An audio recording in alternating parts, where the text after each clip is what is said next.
kusema tumefika Musoma, kusema kweli Mungu yu mwema. Tumefika Musoma jana na tumepumzika, na leo saa 9 tumekuja hapa kwenye uwanja wa mazoezi kufili hali ya uwanja na kutizama hali ya hewa na kuweka mili sawa kwa ajili ya mchezo wa kesho. Na kikosi chako kikoje hasa kuelekea mchezo kesho? Kusema kweli Mungu ni mwema, mpaka sasa hivi tumekuja na wachezaji 24 na wote Mwenyezi Mungu mpaka sasa hivi tunafanya mazoezi wako kwenye afya njema. Na mchezo wa kesho una umuhimu kiasi gani kwenu?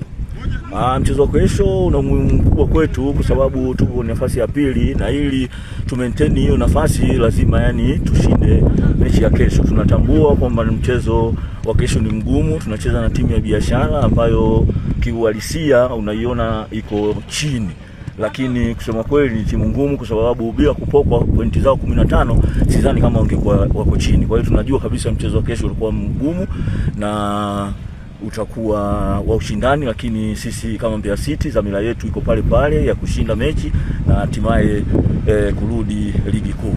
Sisi tuko mbali, wao wako nyumbani, waendelee kutuombea dua. Timu yao ina dhamira ya kushinda mchezo wa kesho ili turudi kwenye ligi kuu, na inshallah Mwenyezi Mungu akipenda basi dhamira yetu ya kurudi ligi kuu iko pale pale.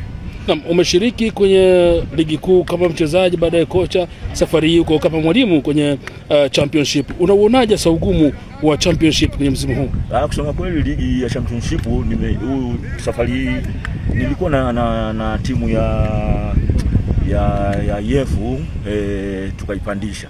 Kwa hiyo kusema kweli na uzoefu na ninajua ligi hii jinsi gani ya kucheza na ugumu wa ligi hii naitambua, na bahati nzuri kwa sababu tuko pamoja, timu pamoja na viongozi wa mkoa pamoja na viongozi pamoja na mbunge wetu Tulia Alson kwa kutupa support, tunaamini kabisa timu tutairudisha tena ligi kuu.